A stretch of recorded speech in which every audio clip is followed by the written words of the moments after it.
Welcome back. વડોદરામાં જ્યાં જળતાંડવ સર્જાયો છે તે વચ્ચે પ્રભારી મંત્રી હર્ષ સંઘવી વડોદરા પહોંચ્યા હોવાની વિગતો મળી રહી છે।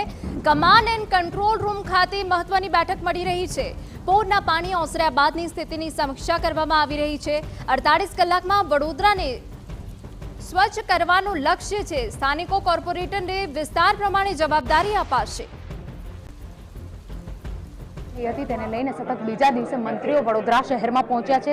જે રીતે વાત કરી ગઈકાલે ઋષિકેશ પટેલ અને જે જગદીશ વિશ્વકર્મા પહોંચ્યા હતા, ત્યારબાદ આજે વડોદરાના પ્રભારી મંત્રી હર્ષ સંઘવી પણ વડોદરા પહોંચ્યા છે અને તેઓ દ્વારા સમગ્ર પરિસ્થિતિનો ચિત્તાર મેળવવામાં આવી રહ્યો છે। જે રીતે વાત કરવામાં આવે, વડોદરા શહેરમાં પૂરની પરિસ્થિતિ ઊભી થઈ હતી અને આ પરિસ્થિતિ પાછળ જવાબદાર કોણ?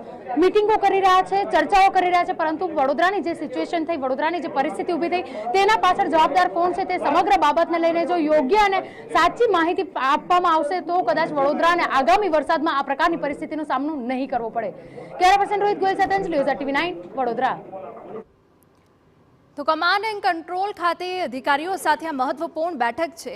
48 કલાકમાં વડોદરાને સ્વચ્છ કરવાનું લક્ષ્ય છે કે જો કે હજુ પણ એવા વિસ્તારો છે કે જે